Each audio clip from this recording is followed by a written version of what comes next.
যোৰহাট জিলাৰ টিয়কৰ নৱগঠিত মৰিয়নি সমষ্টিৰ অন্তৰ্গত ললিত চন্দ্ৰ ৰাজখোৱা দগাঁও সংযোগী পথৰ দুৰৱস্থা বিভাগীয় কৰ্তৃপক্ষৰ অমনোযোগিতাৰ বাবে এই পথটোৱেদি যাতায়াতৰ ক্ষেত্ৰত সাধাৰণ জনতাই জিয়াটো ভুগিবলগীয়া হৈছে পথটোৰ ওপৰত থকা এটা কালভাৰ্ট ভাগি থকা প্ৰায় 7-8 বছৰ হ'ল যদিও কালভাৰ্টটো মেৰামতি কৰাৰ প্ৰয়োজন অনুভৱ নকৰিলে লোক নিৰ্মাণ বিভাগে তদুপৰি পথটোৰ বিভিন্ন স্থানত পুখুৰী সদৃশ গাঁতৰ সৃষ্টি হৈ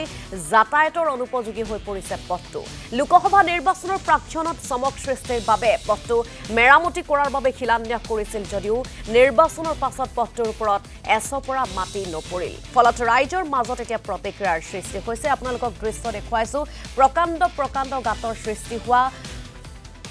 পথাৰ সদৃশ এটা ৰাজপথ আৰু এই ৰাজপথৰ পৰা তথা এই গাঁওখনৰ স্থানীয় ৰাইজৰ প্ৰতিক্ৰিয়াও শুনাব আৰু এই সন্দৰ্ভত এক প্ৰতিবেদন আগবঢ়াব সাংবাদিক ৰিজু শইকীয়াই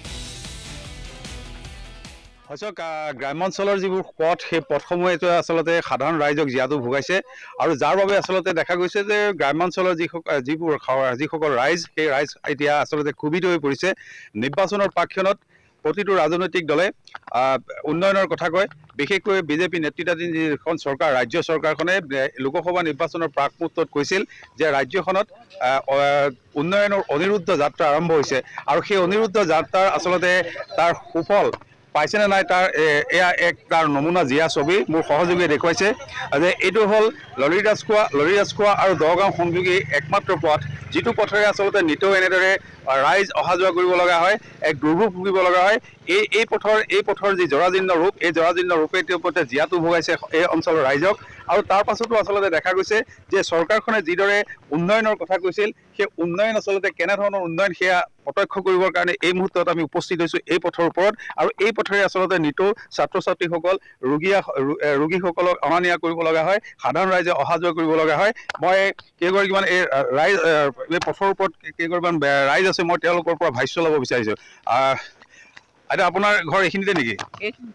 পথৰ কথা কি ক'ব এই পথটোৰ বিষয়ে পথৰ কথা কি ক'ম আৰু তোমালোকে দেখিছা আৰু এইটো ওলাব সোমাব নোৱাৰা হৈছে স্কুলৰ ল'ৰা ছোৱালী বা ফালৰ পৰা সিফালৰ পৰা চাৰিওফালৰ পৰা মানুহ আহে গতিকে ইয়াত এতিয়া এইটো অৱস্থা হৈছে এইটো আৰু আমিতোতো ওলাব সোমাব নোৱাৰে বুঢ়া মানুহ হ'লো চৰকাৰে কৈছে যে উন্নয়ন হৈছে ৰাস্তা পদূলি ভাল হৈছে সকলো হৈছে বুলি কৈছে আপোনালোকৰ ঘৰৰ পদূলিমুখৰ অৱস্থা এয়া কি ক'ব আমাৰ ইয়াত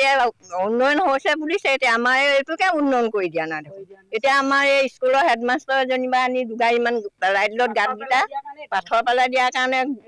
অলপমান ভাল হৈ আছিলে এতিয়া আকৌ গাঁত হৈ গ'ল গতিকে চৰকাৰেতো অহা যোৱা কৰিছে ৰাজনৈতিক মানুহ আহি গৈয়ে আছে গতিকে তেখেতলোকে জানো এইকেইটা দেখা নাই আমি এতিয়া বুঢ়া বুঢ়ী মানুহ আহি এনেকৈ মুখৰ আগত কথা ক'বলৈতো আমাৰ সমৰ্থন নাই যদিও কম কি আৰু চৰকাৰ কি দেখিম দেখি আছে ৰাস্তা কিমান ল'ৰা ছোৱালী পৰিছে মেলিছে নিজে দেখিছো কৰিছো যাব নাই কলেজলৈ স্কুটি লৈ ছাৰ বাইদেউহঁত পৰিছে ইয়াত বাইদেউহঁতে স্কুটি লৈ আহে নাজানাতো ইমান ডাঙৰ গাঁত বুলি ইয়াত পৰাৰ পাছত নিজে তুলি কৰি দিছে গতিকেলৈ আমাৰ এই হেড ছাৰে আহি পিনি ইয়াত পাথৰ চাৰি গাড়ী পেলাই দিয়াৰ কাৰণে আজি ল'ৰা ছোৱালীখিনি কলেজ স্কুললৈ আহিব পৰা কৰিছে মানে মই আপোনাৰ ওচৰলৈ আহিম এই দৃশ্য মই আপোনাৰ পৰা দেখুৱাব হৈছে এইটো এটা পথ এই যিটো পথেৰে আচলতে ৰিজু শইকীয়া আপুনি এই সন্দৰ্ভত আমাক এক প্ৰতিবেদন আগবঢ়োৱাৰ বাবে আপোনাক ধন্যবাদ জনাইছো নিশ্চয়কৈ মুখ্যমন্ত্ৰীয়ে যিটো সময়ত উন্নয়নৰ ঢাকঢোল বজাই থাকে আচলতে অনুষ্ঠান প্ৰতিষ্ঠানত উন্নয়নৰ কথা কৈ থাকে সেই সময়তে প্ৰকাণ্ড গাঁতৰ সৃষ্টি হোৱা এই পথাৰ সদৃশ পথটোৱে এতিয়া উন্নয়নৰ ফুফুলা স্বৰূপ উদঙাই দিছে